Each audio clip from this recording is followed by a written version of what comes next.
Halo, apa kabar semuanya? Di video kali ini kita akan membahas mengenai Zanpakuto warisan yang didapat dari hasil peninggalan. So enjoy this video and welcome to Bleach Universe. Onechan ga kita.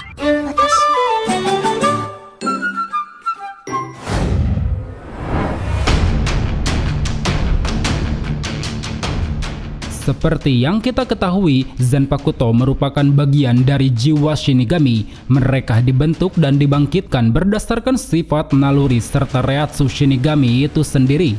Dari mulai bentuk pedang berseragam berupa Asauchi, bentuk pedang berkarakter berupa wujud tersegel, bentuk pelepasan pertama bernama Shikai, sampai bentuk pelepasan kedua bernama Bankai. Semua kebangkitan tersebut dilakukan dengan cara menanamkan esensi jiwa sang pemilik, yang mana nantinya melalui pelatihan rutin seorang Shinigami akan bisa mewujudkan Zanpakutonya sendiri.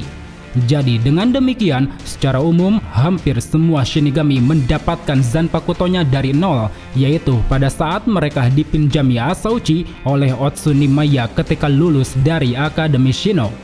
Namun ternyata di sepanjang cerita Bleach berjalan, kita ditunjukkan dengan beberapa Zanpakuto yang didapat dari hasil peninggalan, yang mana bila kita uraikan ada 3 kategori yang menurutku masuk ke dalam klasifikasi tersebut.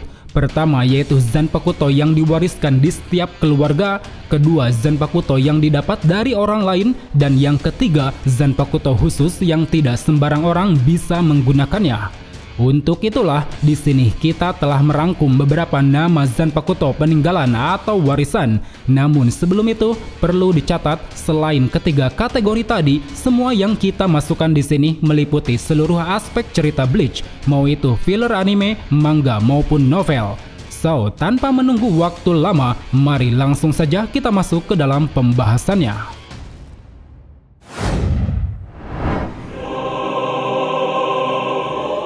Shinken Hakyoken, warisan keluarga Issei.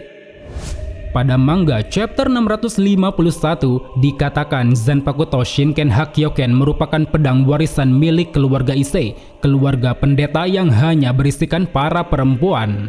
Dalam tradisinya, walau Shinken Hakyoken dianggap sebagai harta suci yang digunakan untuk ritual, tapi tak sedikit dari mereka menganggap bahwa pedang ini memiliki kutukan. Siapapun yang menyimpannya, maka suami mereka akan mati di usia yang masih muda. Terlebih dikarenakan itu pula, setiap anggota keluarga Issei tidak bisa menyalurkan reatsunya pada Asauchi manapun. Maka dari itu, demi menghilangkan semua kutukan tersebut, Ibu Nanao sebagai ahli waris lalu menyembunyikan pedang Shinken Hakyoken pada adik iparnya yaitu Shunsui Kyoraku. Hingga sampailah di pertarungan puncak, Nanao yang tahu akan rahasia dari cerita tersebut secara tegas memaksa Kyoraku untuk memberikannya pedang Shinken Hakyoken. Baginya, tak peduli walau harus menerima kutukan, yang terpenting adalah dia bisa ikut bertarung sekaligus mengalahkan kekuatan besar Lille Baro. Dari sini kita pun bisa melihat bentuk dari pedang suci Shinken Hakyoken. Meski pedang ini tidak memiliki bilah tajam, tapi ternyata dia menyimpan satu kekuatan besar, yaitu mampu memantulkan eksistensi kekuatan dewa. Saking kuatnya, dikatakan jika berhadapan dengan seorang dewa, Zanpakuto ini mampu memotong surga yang telah disentuhnya. Satu kemampuan inilah yang membuat Shinken Hakyoken terkesan sangat istimewa. Meski tidak biasa digunakan untuk membunuh, tapi Zanpakuto ini nyatanya mampu mengalahkan seseorang yang memiliki kekuatan dewa seperti Lille Baro.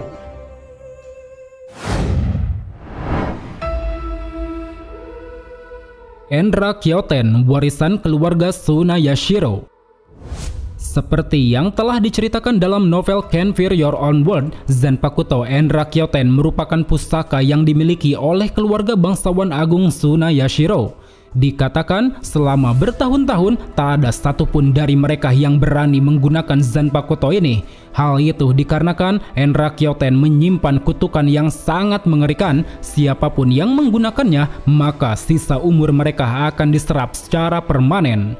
Kutukan ini terbukti benar setelah Tokinada mencuri pusaka Enra Kyoten dari keluarga utama Tsunayashiro. Dia yang menggunakannya secara terus-menerus harus meninggal dengan jasad yang tidak bisa dizombifikasi oleh Mayuri.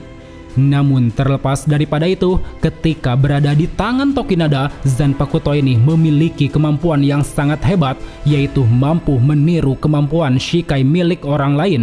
Dari mulai Shikai Ryujin Jaka milik Yamamoto, Shikai Hisagomaru milik Hanataro, Shikai Gagaku Kairo milik Kuruyashiki, Shikai Wabisuke milik Izurukira, Shikai Senbon Zakura milik Byakuya, Shikai Tsuchinamazu milik Zenosuke, Shikai Suzumebachi milik Soifon, Shikai Haineko milik Rangiku, Shikai Shinso milik Gin Ichimaru, Shikai Gegetsuburi milik Omaida, Shikai Hyorenmaru milik Hitsugaya, Shikai Suzumushi milik Tosen, sampai Shikai Kyoka Suigetsu milik Aizen. Semua kemampuan-kemampuan tersebut pernah Tokinada keluarkan sesuai dengan kapasitas kekuatan Reiatsu miliknya. Dan satu lagi yang menarik dari Enra Kyoten, yaitu dia bisa dirilis dengan nama palsu. Namanya adalah Katen Kyokoku. Kemampuannya yaitu memunculkan cermin tak kasat mata yang bisa memantulkan serangan apapun.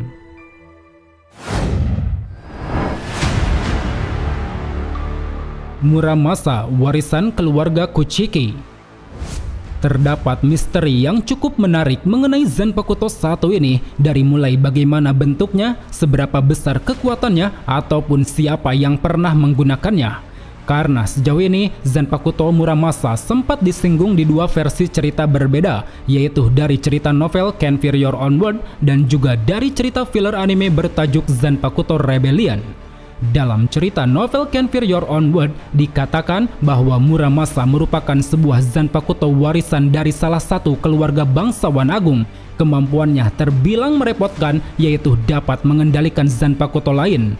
Nah, jika kita sandingkan, kemampuan ini tentu sangat berhubungan dengan cerita yang ada di dalam filler anime, di mana roh Zanpakuto Muramasa sanggup mengendalikan semua roh Zanpakuto. Bahkan sesuai dengan apa yang disebutkan, pengguna dari Zanpakuto ini merupakan anggota dari salah satu keluarga bangsawan, yaitu Kuchiki Koga, seorang menantu di keluarga bangsawan agung Kuchiki.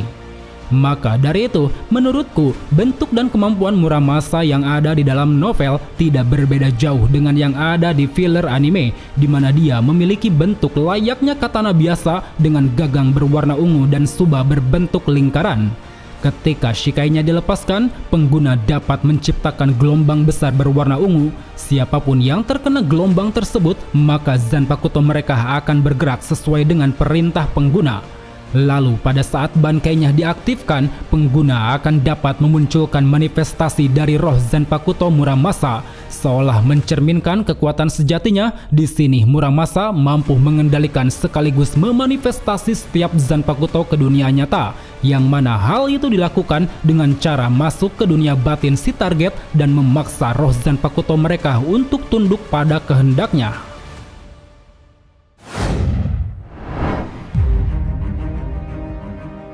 Suzumushi, pengguna Kaname Tosen. Zanpakuto 1 ini bukanlah Zanpakuto warisan yang diturunkan di setiap keluarga, melainkan ini adalah Zanpakuto peninggalan dari orang lain. Diperlihatkan pada manga chapter 148, Suzumushi merupakan Zanpakuto yang didapat Kaname Tosen setelah pemilik aslinya yaitu Kakyo meninggal dunia. Ketika masih berada di tangan Kakyo, sebenarnya Suzumushi telah menjadi sebuah Zanpakuto dalam wujud tersegel. Jadi bisa dikatakan setelah di tangan Tosen, esensi jiwa milik Kakyo yang berada di dalamnya akan bercampur bersama esensi jiwa milik Kaname Tosen. Perpaduan esensi tersebut bisa kita lihat dari bentuk dan kemampuan Suzumushi.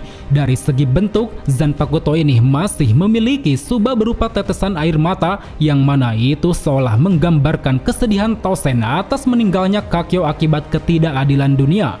Begitupun dari segi kemampuan, pada mode Shikai, Suzumushi memiliki dua kemampuan berbeda. Pertama yaitu mampu memproyeksikan nada tinggi ke area luas, dan yang kedua mampu melancarkan sebuah serangan berupa puluhan bilah pedang. Kemudian berbicara mengenai Bankai, seolah merepresentasikan pribadi Tosen sendiri, Suzumushi dapat menciptakan kubah hitam besar yang berasal dari cincinnya. Siapapun yang terjebak ke dalam kubah tersebut, mereka tidak akan bisa melihat, meraba, mendengar, mencium, atau bahkan merasakan energi spiritual Kaname Tosen. Di samping itu, dikarenakan Tosen memilih untuk mengubah dirinya menjadi seorang hibrida Shinigami dan Hollow, Suzumushi tentu dapat melepaskan kemampuan Resurrection. Selain mampu membuat Tosen bisa melihat, di sini Tosen juga akan bertransformasi ke wujud mengerikan sekaligus meningkatkan kemampuannya.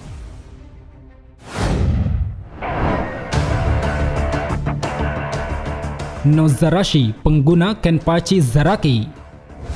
Sama seperti Suzumushi, Zanpakuto Nozarashi awalnya dimiliki oleh seorang Shinigami biasa. Namun bedanya, di sini Nozarashi belum menjadi sebuah Zanpakuto, melainkan masih sebuah Asauchi yang sama sekali belum memiliki nama. Merujuk pada manga chapter 525, saat itu Zaraki yang masih berusia kecil membantai habis sang pemilik dan membawa Asauchi tersebut bersamanya.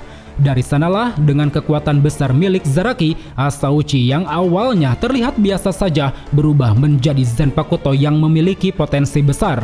Terbukti, walau Zaraki sama sekali tidak mengetahui nama Zanpakutonya, secara tidak sadar dia sanggup memanifestasikan roh Zanpakuto ke dalam wujud seorang anak kecil bernama Yachiru. Terlebih selama pertarungan, dia juga mampu mengalahkan lawan-lawan kuat tanpa menggunakan kemampuan Shikai maupun Bankai. Hingga pada saat pertempuran melawan bangsa Quincy, Zaraki akhirnya mengetahui nama dari Zanpakutonya. Ketika berada dalam mode Shikai, Nozarashi akan berubah menjadi sebuah kapak berukuran besar, yang mana kekuatannya terbilang sangat dahsyat. Dia mampu membelah meteor besar menjadi dua. Begitupun ketika berada dalam mode Bankai, penampilan Zaraki berubah menjadi sesosok iblis merah disertai kapak tajam berukuran sedang. Kekuatannya tak perlu diragukan, secara brutal dia sanggup memberikan perlawanan pada tubuh raksasa Gerard. Jadi bila kita uraikan, sebenarnya kasus Zaraki ini kurang lebih sama seperti Shinigami pada umumnya, di mana mereka membangkitkan Zanpakuto dari nol. Satu hal yang membedakan, jika para Shinigami umumnya mendapatkan Asauchi dari Otsuni Maya, maka Zaraki mendapatkannya dari Shinigami yang dia bantai.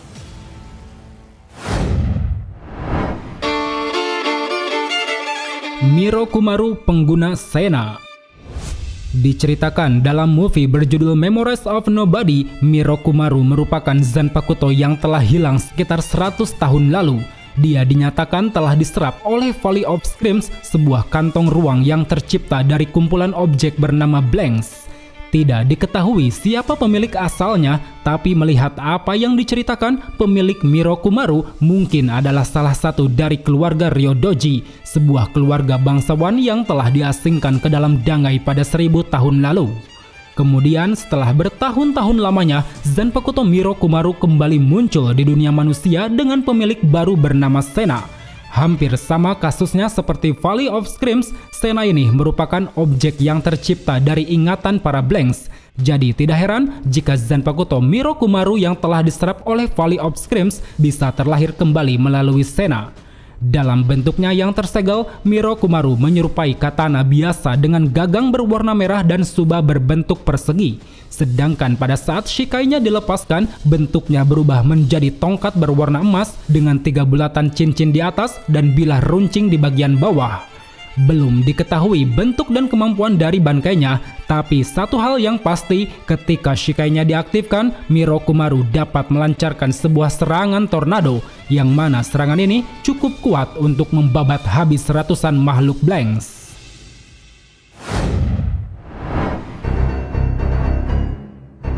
Ikomikidomoe, pengguna Hikone. Satu hal yang membuat Zanpakuto ini masuk ke dalam salah satu Zanpakuto warisan itu adalah karena Ikomikidomoe hanya bisa digunakan oleh seorang hibrida, atau dengan kata lain, orang-orang seperti Hikone, Ichigo, Ginjo, ataupun Kazui secara gantian bisa menggunakannya. Apalagi kita tahu Zanpakuto ini bukanlah Zanpakuto biasa, dia tercipta dari sosok Hollow yang sengaja disegel oleh Otsuni Maya dan diberi nama Ikomikidomoe oleh Ichibe. Karena memang dulunya Hollow ini adalah seekor Ajukas yang memiliki evolusi tak terbatas. Melalui kemampuannya yang bisa melahap jiwa apapun, dia telah menjadi salah satu ancaman besar bagi ketiga dunia. dari mulai disegani oleh Raja Hueco-Mundo yaitu Baragan, mengalahkan Genryusai Yamamoto saat masih muda, sampai hampir berhasil melahap Soul King di istana. Maka dari itu, berbekal kekuatannya yang sangat besar, meski dia telah diubah menjadi sebuah Zanpakuto, Iko Mikidomoe nyatanya masih mampu memberikan pengaruh besar pada Hikone sebagai pengguna. Ketika perintah rilis Zanpakutonya diaktifkan, Iko Mikidomoe akan muncul di area pertarungan. Dia bisa melancarkan berbagai serangan seperti raungan, hentakan, sampai ledakan Reiatsu sangat besar. Apalagi pada saat Bankai atau Resurrection-nya dilepaskan, Iko Mikidomoe dapat bergabung dengan Hikone, sehingga dengan begitu dia pun dapat memberikan akselerasi lebih pada Hikone untuk memaksimalkan potensi dari seluruh aspek kekuatannya. Well teman-teman, mungkin cukup sampai di sini saja untuk pembahasan di video kali ini. Jika ada yang salah atau ada yang ingin kalian tambahkan, silahkan tulis di kolom komentar. So, sampai jumpa di video selanjutnya. Salam Bleach Lovers.